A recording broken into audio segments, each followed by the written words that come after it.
2025 May 7 India പാകിസ്ഥാന് നൽകിയ ഏറ്റവും വലിയ ഒരു അടിയായിരുന്നു ഓപ്പറേഷൻ സിന്ദൂറിലൂടെ. പുൽവാമ ഭീകരാക്രമണത്തിന് ഇന്ത്യ നൽകിയ മറുപടി. ഇപ്പോൾ പറയാനുള്ള കാരണം, ഇന്ത്യ പാകിസ്ഥാന്റെ ആയുധങ്ങളും ശേഖരിച്ചിരിക്കുന്ന കിരാന ഹിൽസ് ആക്രമിച്ചു. പാകിസ്ഥാൻ ഒന്ന് കുലുങ്ങിയതിന് കാരണം കിരാന ഹിൽസിൽ ഇന്ത്യ നടത്തിയ അപ്രതീക്ഷിതവും അവിസ്മരണീയവുമായിട്ടുള്ള ആക്രമണമാണ്. അതായത് കിരാന ഹിൽസിലാണ് നിൻ്റെ ആണവ ആയുധം കൊണ്ട് സൂക്ഷിച്ച് വെച്ചിരിക്കുന്നതെന്ന് അറിഞ്ഞുകൊണ്ട് തന്നെയാണ് അവിടേക്ക് ഇന്ത്യ വളരെ പ്രിസിഷനോടുകൂടി മിസൈലുകൾ അയച്ചത്. കൊള്ളേൻ്റെ അടുത്ത് കൊണ്ടു, മലയാളത്തിലൊരു ചൊല്ലുണ്ടല്ലോ, അത് കൊണ്ടത് എവിടെയാ? പാകിസ്ഥാന്റെ ഇസ്ലാമിക ബോംബിൽ ചെന്ന് കൊണ്ടു. പാകിസ്ഥാൻ ആകപ്പാടെ ഒന്ന് കുലുങ്ങി. അതാണ് ഭയന്ന് പാകിസ്ഥാൻ വിറച്ചതോടൊപ്പം ഈ ന്യൂക്ലിയർ ബോംബിലാണ് ഈ മിസൈൽ ചെന്ന് കൊണ്ടത്. അതാണ് അന്നൊരു ഭൂമികുലുക്കം ഉണ്ടായി എന്ന് പലരും പറഞ്ഞു. പാകിസ്ഥാനിൽ മാത്രമായിട്ട് കുലുങ്ങും. അത്ര വലിയ സ്ഫോടന ശേഷിയുള്ള ആയുധങ്ങളാണ് സംഭരിച്ചു വെച്ചിരുന്നത്. അത് അവിടെ കിടന്നങ്ങ് പൊട്ടി, പാകിസ്ഥാനിക്ക് തന്നെ കിടന്ന് പൊട്ടി. അത് നമ്മൾ പരസ്യമായിട്ട് പറയുന്നില്ല, കാരണം അമേരിക്കയുടെ ന്യൂക്ലിയർ വേസ്റ്റാണ് അവിടെ സംഭരിച്ചു വെച്ചിരിക്കുന്നത്. അതാണ് അമേരിക്ക പറഞ്ഞുകൊണ്ട് നടക്കുന്നത്, ഇത് ആണവ യുദ്ധമായും അതുകൊണ്ട് ഇന്ത്യ പിൻവാങ്ങണം എന്ന് ഞങ്ങൾ അവരോട് പറഞ്ഞു എന്ന് പറയുന്നത്.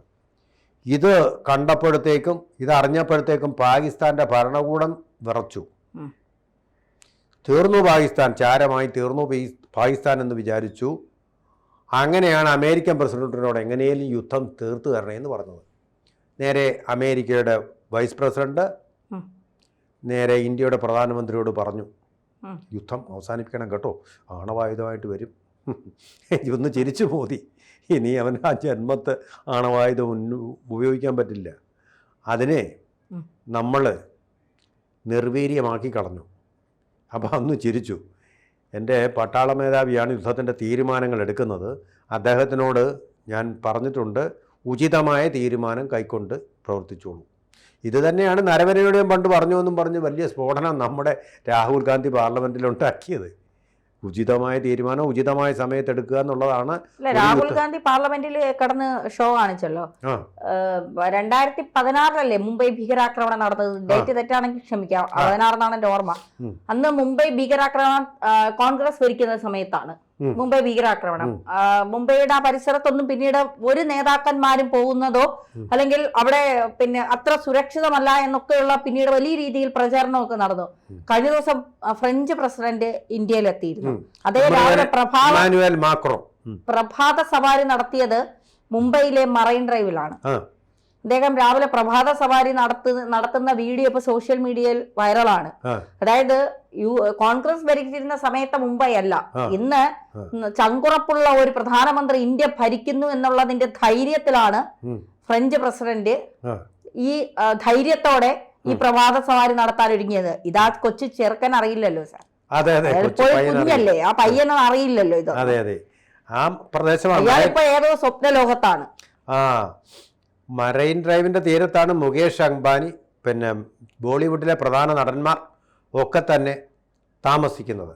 നമ്മുടെ പ്രസിദ്ധ ഗായികയായിട്ടുള്ള ആശാ ഫോൺസ്ലി ഒക്കെ അവിടെ ഫ്ലാറ്റുകളിലാണ്, അതിൻ്റെ സൈഡിൽ തന്നെ താമസിക്കുന്നത്. അവരൊക്കെ നടന്നും ഓടിയും സൈക്കിളിലും ഒക്കെ പലപ്പോഴും അവിടെ പോകാറുണ്ട്. അതുപോലെ തന്നെ പ്രമുഖനെ നമ്മുടെ ടാറ്റ, ഇപ്പോഴത്തെ മരിച്ച ടാറ്റ ഉണ്ടല്ലോ, അദ്ദേഹം രത്തൻ സി ടാറ്റ അതുവഴി ചിലപ്പോൾ നടന്നു പോകാറുണ്ട്. അദ്ദേഹം നാടൻ നായുണ്ട്, അതിനെയും കൊണ്ട് ചിലപ്പോൾ ആ വഴി നടക്കുന്ന ഒരു പ്രധാനപ്പെട്ട വഴിയാണ്. ഞാൻ അവിടെ പോയിട്ടുണ്ട്, അത് വഴി വാഹനത്തിൽ പോയിട്ട്. നടക്കാൻ വേണ്ടിയിട്ട് പോകാനുള്ള ആഡംബരമൊന്നും നമുക്കില്ല, വാഹനത്തിൽ കാണാൻ വേണ്ടി പോയിട്ടുണ്ട്. അതെല്ലാം അതിൻ്റെ സൈഡിൽ തന്നെയുണ്ട്. അതൊരു കാര്യം കൂടെ പറയാം, ഈ അംബാനിയുടെ ഡ്രൈവറുടെ ശമ്പളം എത്രയാണെന്നറിയോ? പ്രതിമാസ ശമ്പളം 3.25 ലക്ഷം രൂപയാണ് മാസം തോറും. കുടുംബത്തിനെ മുഴുവൻ അവിടെ വെച്ച് പഠിപ്പിക്കുന്നുണ്ട്. ആ ഡ്രൈവറുടെ മക്കളെ പിന്നെ ഇൻ്റർനാഷണൽ സ്കൂളുകളിൽ പഠിപ്പിക്കുന്നു. കംപ്ലീറ്റ് ചിലവ് അംബാനിയാണ് കൊടുക്കുന്നത്. അപ്പോൾ അംബാനി എത്ര കുഴപ്പക്കാരനാണോ എന്ന് ചോദിച്ചാൽ അല്ല എന്നുള്ളതാണ് നമ്മൾ മനസ്സിലാക്കേണ്ട ഒരു വസ്തുത. കൂട്ടത്തിൽ പറഞ്ഞതേ ഉള്ളൂ. പറഞ്ഞു. അപ്പോ ഈ ആ ഒരു സമയത്ത് ഇപ്പോ അമേരിക്ക പിന്നെ ട്രംപ് പറഞ്ഞ എന്താണ്, ഞാൻ പറഞ്ഞിട്ടാണ് പാകിസ്ഥാൻ ഇത് പിന്നെ ഇന്ത്യ വിളിച്ച് ഞാൻ പറഞ്ഞു ഇതങ്ങ് നിർത്തിക്കോ, ഇനി മുന്നോട്ട് പോണ്ട എന്ന് പറഞ്ഞപ്പോൾ നരേന്ദ്രമോദി അങ്ങ് കേട്ടു എന്നൊക്കെയാണ് പറഞ്ഞത്. ഇപ്പോ വ്യോമയാന വിദഗ്ധരായ ടോം കൂപ്പർ ആണ് പറയുന്നത്, ഭൂഗർഭ റയിലുള്ള കിരാന ഹിൽസ് അതിന്റെ 2 പ്രധാന കവാടങ്ങളിൽ മിസൈൽ പതിച്ചപ്പോഴാണ് പാകിസ്ഥാൻ ഭയന്ന് വിറച്ചത്.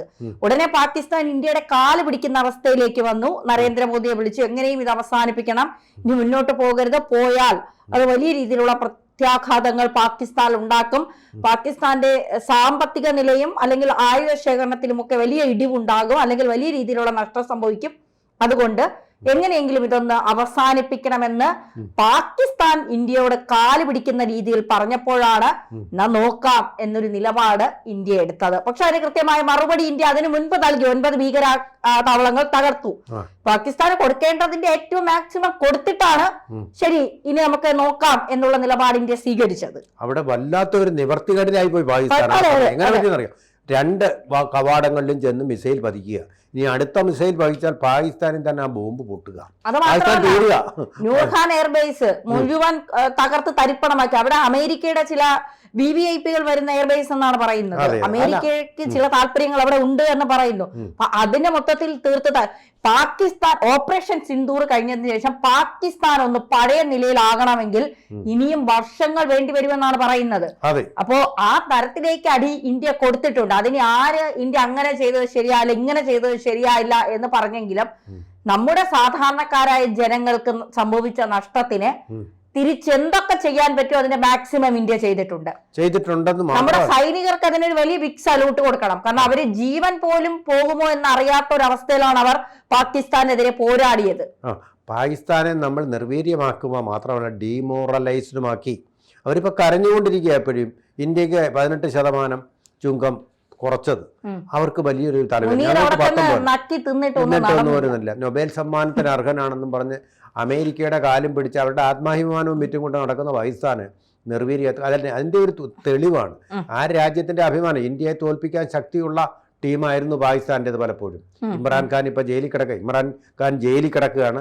ആ ഇമ്രാൻഖാന്റെ ജീവൻ രക്ഷിക്കണമെന്ന് ആവശ്യപ്പെടുന്നത് നമ്മുടെ കപിൽ ദേവാണ് കത്തയച്ചിരിക്കുന്നത് പാകിസ്ഥാൻ പ്രധാനമന്ത്രിക്ക്. അയാളുടെ ജീവൻ രക്ഷിക്കണം. കാരണം ക്രിക്കറ്റർ ആയതുകൊണ്ടുള്ള മനസ്സിലായില്ലേ. പക്ഷെ പാകിസ്ഥാൻ ടീം പതറിപ്പോയി. ഇന്ത്യൻ ടീമിന്റെ മുമ്പില് അടിച്ച് നിരപ്പാക്കി നമ്മൾ ഇതില് ICCയിൽ നമ്മൾ അവരെ തോൽപ്പിച്ച് തുന്നം പാടിച്ചില്ലേ. കാരണം അതൊരു ഡീമോറലൈസ്ഡ് നേഷനാണത്. വീര്യം കെട്ട ഒരു രാജ്യമായിട്ട് അത് മാറി. ഇതിനെ തുടർന്ന് എല്ലാ തരത്തിലും മാനസികമായിട്ടും അതുപോലെ തന്നെ സാമ്പത്തികമായിട്ടും സൈനികമായിട്ടും നമ്മൾ അവരെ തളർത്തിക്കഴിഞ്ഞു. അപ്പോൾ അത് മോദിയുടെ ശരിയായ നേതൃത്വം കൊണ്ടാണ്. ഇത് മനസ്സിലാകാത്ത ഒരേ ഒരു വിഡ്ഢി ഇന്ത്യയിലുണ്ട്. അദ്ദേഹത്തിൻ്റെ പേരാകുന്നു രാഹുൽ ഗാന്ധി. ഗാന്ധി എന്ന് വിളിക്കാനുള്ള ഇതില്ല, എന്നാലും പോട്ടെ. രാഹുൽ ഗാന്ധി ഈ ഇന്ത്യ നൽകുന്ന ഓരോ തിരിച്ചടിയും ഇപ്പോ മുംബൈ ഭീകരാക്രമണത്തിന് ശേഷം ചിദംബരത്തിന്റെ വായിൽ നിന്ന് നമ്മൾ കേട്ടത് ഒരുപക്ഷെ സൈനികരുടെ തന്നെ വീര്യത്തെ ഇല്ലാതാക്കുന്ന ചില വാക്കുകളായിരുന്നു. കാരണം അന്ന് അമേരിക്കൻ സ്റ്റേറ്റ് സെക്രട്ടറി ഇവിടെ വന്നിട്ട് പാകിസ്ഥാനെതിരെ ഒരു ചെറു വിരൽ പോലും അനക്കരുത് എന്ന് പറഞ്ഞപ്പോൾ നമ്മുടെ ഇന്ത്യ അത് അനുസരിച്ചു എന്ന് പറയുമ്പോൾ എന്താണ് ഇന്ത്യക്ക് വില? ഇന്ത്യ നട്ടല് വളച്ചങ്ങ് അമേരിക്കയ്ക്ക് മുന്നിൽ നിന്നു കൊടുക്കുകയാണ്. പാകിസ്ഥാൻ ആ സമയത്ത് കയറി ഇന്ത്യയെ മുഴുവൻ ആക്രമിച്ചെങ്കിൽ പോലും ഇന്ത്യൻ സർക്കാർ അന്ന് ഭരിച്ചിരുന്ന UPA സർക്കാർ നമ്മുടെ സൈന്യത്തിന് എന്തെങ്കിലും ഒരു അവകാശം അല്ലെങ്കിൽ എന്തെങ്കിലും ഒരു എന്താ പറയുക നിർദ്ദേശം നൽകുമായിരുന്നോ, നിങ്ങൾ പാകിസ്ഥാനെതിരെ അടിക്കണമെന്ന്? അങ്ങനെ നോക്കുമ്പോൾ പാകിസ്ഥാനും അന്ന് ഭരിച്ചിരുന്ന UPA സർക്കാർ തമ്മിൽ അത്ര അഭേദ്യമായ ബന്ധമുണ്ട് എന്നുള്ളതല്ലേ. അമേരിക്ക പറയുമ്പോൾ മുട്ട് വളച്ചിരിക്കുന്നു. ഇന്ന് അതേ രാഹുൽ ഗാന്ധി, അന്ന് രാഹുൽ ഗാന്ധിയുടെ അമ്മയാണ് തലപ്പത്ത്, അതേ രാഹുൽ ഗാന്ധി ഇന്ന് പറയുന്നു ഇന്ത്യയും അമേരിക്കയും തമ്മിലുള്ള കരാർ അമേരിക്കയ്ക്ക് മുന്നിൽ ഇന്ത്യ മുട്ടുമടക്കി. ബുദ്ധി കുറച്ചെങ്കിലും ഉണ്ടായിരുന്നെങ്കിൽ മന്ദബുദ്ധി എന്നെങ്കിലും വിളിക്കാം. ഇയാൾ എന്താ വിളിക്കേണ്ടതെന്ന് ചില സമയത്ത് എന്തുകൊണ്ട് ഇയാൾ പ്രധാനമന്ത്രി ആകുന്നില്ല എന്ന് ചോദിച്ചാൽ അതിന് ഏറ്റവും വലിയ ഉത്തരം ഇതാണ്. 5 വയസ്സായ കുട്ടികൾക്ക് എന്തെങ്കിലും ഒരു ബുദ്ധി ഉണ്ടാവില്ലേ സാർ? ഇങ്ങനെയൊക്കെ അതും ഇല്ല എന്നുള്ളതാണ്. കൃത്യമായ കാര്യങ്ങൾ നമുക്ക് വിമർശിക്കാം. ഒരാളെ നമുക്ക് നന്നായിട്ട് വിമർശിക്കാം എന്താ പറയുക, നമുക്ക് അതിൻ്റെതായ രീതിയിൽ പറയാം. പക്ഷേ നാളെ ഒരു പദവി പ്രതീക്ഷിച്ച് മുന്നോട്ട് പോകുന്ന ഒരാൾക്ക് ഇപ്പോ നരേന്ദ്രമോദിയെ നരഭോജി എന്ന് വരെ വിളിച്ച ഒരു ഇന്ത്യയാണിത്.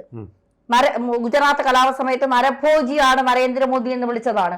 ഇന്ന് ആ ചായക്കടക്കാരൻ ഇന്ത്യ ഭരിക്കുന്ന പ്രധാനമന്ത്രി പദത്തിലേക്ക് എത്തിയെങ്കിൽ അയാള് പ്രതിപക്ഷത്തെ വിമർശിച്ചോ വലിച്ചു കീറിയിട്ടോ ഉച്ചത്തിൽ സംസാരിച്ചിട്ടോ വെള്ളത്തിൽ ചാടിയിട്ടോ ഒന്നുമല്ല. വളരെ പക്വമായ, ലളിതമായി, വിനയത്തോടു കൂടി ഇടപഴകേണ്ടടുത്ത് കൃത്യമായി ഇടപഴകി, നിലപാടുകൾ എടുക്കേണ്ടടുത്ത് കൃത്യമായി നിലപാടുകൾ എടുത്തുകൊണ്ട് തന്നെയാണ് പോയത്. അതുകൊണ്ട് ഇന്ന് എന്താണ്, നമ്മുടെ സൈന്യത്തെ കുറിച്ച് ആലോചിക്കുമ്പോൾ നയിക്കാനൊരു നേതാവുണ്ട്, അതുകൊണ്ട് സൈനികർക്ക് ധൈര്യമാണ്. ഇന്ത്യയെ കുറിച്ച് ഒരു യുദ്ധം ഉണ്ടാവുമോ എന്ന് ആലോചിക്കുമ്പോൾ ഇന്ന് പലർക്കും ഭയമില്ല. കാരണം ഭരിക്കുന്നത് നരേന്ദ്രമോദിയാണ്. പാകിസ്ഥാനെ കുറിച്ച് ഇന്ന് ഇന്ത്യക്ക് ഭയമില്ല, ഭരിക്കുന്നത് നരേന്ദ്രമോദിയാണ്. ആ ഒരു ധൈര്യം ഇന്ത്യക്ക് കിട്ടിയത് ഈ BJP സർക്കാർ 2014 ശേഷം അധികാരത്തിൽ വന്നു. അതിലൊപ്പം അതിന് തന്റെ ഇടമുള്ള ഒരു പ്രധാനമന്ത്രി നമുക്ക് കിട്ടി എന്നുള്ളത് കൊണ്ടാണ്. രാഹുൽ ഗാന്ധിയാണ് ഇന്ത്യൻ പ്രധാനമന്ത്രി ആയിരുന്നതെങ്കിൽ ഇന്നും ഇന്ത്യയിലെ ഓരോ ജനങ്ങളും ഉറക്കമില്ലാത്ത രാത്രികൾ കഴിയേണ്ടി വരുന്നില്ല. കാരണം എപ്പോ നമ്മളെ രാജ്യങ്ങൾ ആക്രമിക്കും, ആരെയൊക്കെ മുൻപിൽ നമ്മൾ മുട്ടുമടക്കേണ്ടി വരും, എവിടെയൊക്കെ നമ്മൾ നട്ടല് വളക്കേണ്ടി വരും. തീർച്ചയായിട്ടും രാജ്യം നമുക്കൊരു സുരക്ഷിത ബോധം തന്നെയല്ല, നമുക്കല്ല ഇപ്പൊ ഇന്ത്യക്കാർക്ക് ഒരു ആത്മാഭിമാനം തോന്നുന്നുണ്ട്. ഏത് രാജ്യത്ത് പോകുമ്പോഴും തല ഉയർത്തി നടക്കാൻ നമുക്ക് കഴിയുന്നുണ്ട്.